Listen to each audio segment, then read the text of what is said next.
welcome to A6 News. This is Priya. First of all, I would like to congratulate all the students. 1994 and almost 30 సంవత్సరాల కిందటి students ఈనాటికి వాళ్ళు ఒకరినొకరు గుర్తుపట్టి ఒకరినొకరు కలుసుకొని వాళ్ళ టీచర్స్కు సన్మానం చేయడం అనేది చాలా గొప్ప విషయం. అంటే దీన్ని బట్టి వాళ్ళు వాళ్ళ గురువుని ఎవరిని మర్చిపోలేదని, ఆ గురువు చెప్పిన విద్య సార్థకత చేసుకున్నారని నేను అనుకుంటున్నాను. I'm very glad. ఈ సంతోషాన్ని వివరించడానికి ప్రపంచంలోని ఏ దేశంలో భాష కూడా సరిపోదని అనుకుంటున్నాను.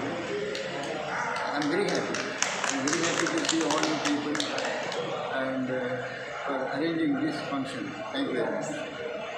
మీరు కూడా 2 నిమిషాలు వాళ్ళ గురించి. ప్రప్రథమంగా 94-95 ఎస్ఎస్సి బ్యాచ్ పూర్వ విద్యార్థులు ఈ కార్యక్రమాన్ని నిర్వహించినందుకు వాళ్ళకు అందరినీ కూడా అభినందిస్తున్నాను. అయితే ముఖ్యంగా మేము పనిచేస్తున్నటువంటి సమయంలో మా విద్యార్థులు ఏ విధంగా అభివృద్ధి చెందాలి, వాళ్ళ జీవితాలు ఏ విధంగా బాగుపడాలి. ఆ రోజుల్లో ఉన్నటువంటి కల్చర్ ఎట్లా ఉందంటే చాలా ఫాస్ట్గా ఉన్నటువంటి కల్చర్.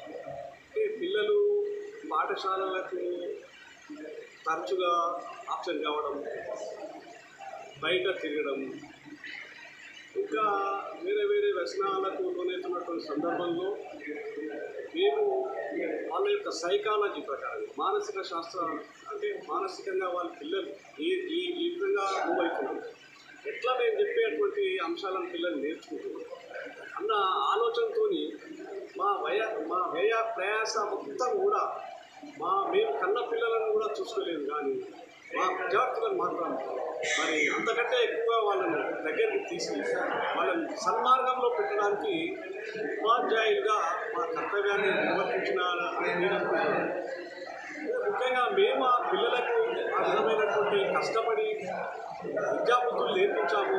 జీవితంలో ఎట్లా ఉండాలి, సమాజంలో ఎట్లా నిలబడాలి, ఏ రంగాల్లో ఎవరు ఎట్లా నిష్ణాతులు కావాలనే విషయాలన్నింటినీ కూడా కూలంకషంగా పిల్లలకు బోధించడం వల్లనే మేము కన్న పిల్లలు ఏదైతే ఈరోజు చాలా చక్కటి పొజిషన్లో చక్కటి పొజిషన్లో ఉన్నారు. నాకున్నటువంటి 2 పిల్లల్లో ఒక అమ్మాయి ఒక అబ్బాయి. అమ్మాయి ఈరోజు ఎండీగా పనిచేస్తుంది, డాక్టర్గా. అబ్బాయి కర్ణాటక హుబ్లీలో ఈఎస్ఐ ఇన్స్పెక్టింగ్ ఆఫీసర్గా పనిచేస్తున్నారు. అంటే మేము మా పిల్లలకి ఎప్పుడు కూడా విద్యాబుద్ధి చెప్పలేదు, ఏ విధంగా చదువుతున్నారని కూడా మేము అడగలేదు. మా ధ్యాస అంతా మేము చేసేటువంటి ఉద్యోగం మీద, మా విద్యార్థుల మీద.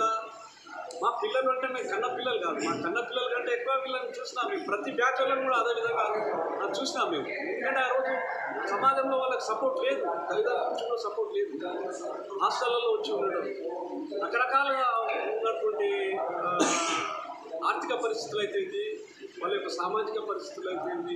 వాటన్నిటిని కూడా భేదం చేసుకుని ఏ రంగంలో కూడా మరి వెనక్కిపోకుండా అన్ని రంగాల్లో మా పిల్లలు నిలబడాలి, మా పిల్లలు మంచి పొజిషన్లో ఉండాలని దేశంతోనే పనిచేశాం. కాబట్టి దానికి గుర్తింపుగా ఈరోజు మా విద్యార్థులు మమ్మల్ని గుర్తింపు చేసి ఈ రకమైనటువంటి ఆత్మీయ సమ్మేళనాన్ని వాళ్ళని అభినందిస్తున్నారు.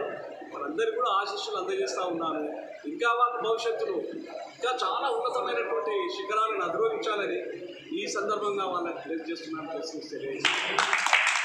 చాలా సంతోషంగా ఉంది. అసలు ఊహించలేదు ఈ 94-95 బ్యాచ్ వాళ్ళు 10th క్లాస్ బ్యాచ్ ఇలా పిలుస్తారని నాకు అనుకోలేదు నేను. ఎందుకంటే తర్వాత కాలంలో మేమంతా ఎక్కడెక్కడో వెళ్ళిపోయాం టీచర్స్ని. మొబైల్స్ లేని కాలం అది. మా మొబైల్స్ మళ్ళీ ఇప్పుడు పట్టుకొని వాళ్ళంతా చాలా ఏళ్ళు కష్టపడి ఈ ఆత్మీయ సమ్మేళనం నిర్వహించడానికి వాళ్ళు చాలా కృషి చేశారు. అది చాలా గవర్నమెంట్ గంజాయి స్కూల్ 1994-95 బ్యాచ్ ఎస్ఎస్సి విద్యార్థుల ఆత్మీయ సమ్మేళనానికి ఈరోజు మేము కోరుకున్నాము. ఆల్మోస్ట్ 30 years తర్వాత మా 10th బ్యాచ్ మెంట్స్ అందరినీ కలిపి ఒక ఒక మీటింగ్ గెట్ టుగెదర్ లాగా పెట్టాలని, అలాగే మాకు విద్య నేర్పించిన గురువులకి ఆత్మీయంగా సన్మానించుకోవాలని మేము అనుకున్నాము. సో దాని ఉద్దేశంతో ఈరోజు ఈ గ్యాదరింగ్ చేశాము. 30 సంవత్సరాల తర్వాత కలవడం అనేది ఒక మరపురాని సంఘటన. ఎందుకంటే మేమంతా జనరేషన్ చేంజ్ కిడ్స్. అంటే బ్లాక్ అండ్ వైట్ టీవీ నుంచి కలర్ టీవీకి వచ్చిన వాళ్ళము, ల్యాండ్లైన్ ఫోన్ నుంచి మొబైల్ రాలీ జమానాలోకి వచ్చినాము. సో అది ఆ జనరేషన్ డిఫరెంటు, ఇప్పుడున్న జనరేషన్ డిఫరెంటు. సో ఆ 2 జనరేషన్ గ్యాప్లో ఉన్న కిడ్స్ని ఒకసారి మళ్ళీ ఒక్క వేదిక మీదకి వచ్చి అందరం ఆ పాత స్మృతులను నెమరేసుకుందామని ఒక సంకల్పంతో ఆల్మోస్ట్ 50 మంది విద్యార్థులము మరొకసారి సమ్మేళనమైనాము. ఈ కార్యక్రమానికి వచ్చేసిన మా గురువులకి, మా తోటి విద్యార్థులకి అందరికీ పేరు పేరున ధన్యవాదాలు చేస్తాను. మీ స్కూల్లో గర్ల్స్ లేరా? Boys only boys. గంజాయి school only boys. So boys high section, nothing but boys high school sections. ఈ ఆత్మీయ సమ్మేళనంలో మీ స్నేహితులందరూ కలిసిన తర్వాత మీకు ఎలా ఉంది మీకు ఒపీనియన్? సో అదే చెప్తుంది కదా, 30 సంవత్సరాల తర్వాత కలవడం అనేది ఎక్సలెంట్ అనుభూతి. ఎందుకంటే ఒక్కొక్కరు ఒక్కో విధంగా మారిపోయారు. బయాలజికల్గా బాడీలు చేంజ్ అయిపోయినాయి, ఫేస్లో ఐడెంటిఫికేషన్ కష్టమైపోయింది. టెక్నాలజీ చేంజ్ అని చెప్పాను కదా, కాంటాక్ట్ నెంబర్స్ కూడా చాలా కష్టంగా ఒక్కొక్కరిని గ్యాదర్ చేసుకొని అందరినీ ఒక వేది మీద తీసుకొచ్చాము. చాలా అద్భుతంగా ఉంది. ఒక్కొక్కరు ఎక్స్పీరియన్స్ షేర్ చేస్తుంటే, వాళ్ళ సక్సెస్ని స్టోరీ షేర్ చేస్తుంటే అదొక డిఫరెంట్ అనుభూతిలాగా ఉంది. 30 సంవత్సరాల కిందికి వెళ్ళిపోయినట్టుగా అనిపిస్తుంది. మీ ఫ్రెండ్స్ అందరూ ఉన్నారా? ఆల్మోస్ట్ 60 మెంబర్స్లో ఆల్మోస్ట్ 45 మెంబర్స్ గ్యాదర్ అయ్యారు. కొంతమంది ఒక 2 చనిపోయారు, ఒక 2-3 వేరే ప్లేస్లలో సెటిల్ అయ్యారు. శ్రద్ధాంజలి ఘటించడం జరిగింది. కళ నెరవేరడానికి కారణం మా సతీష్. 5 సంవత్సరాల కళ ఇది. 5 సంవత్సరాల కళ, 5 సంవత్సరాలు గ్యాదర్ చేసి ఇవాళ ఈ ప్రోగ్రాం ఏర్పాటు చేసింది పొజిటివ్ సతీష్. ఓకే, ఆల్మోస్ట్ ఇద్దరైతే మేబీ సతీష్, కిరణ్, వెంకటేష్ ఎవరు తక్కువ మెయిన్ ఎవరంటే కిరణ్.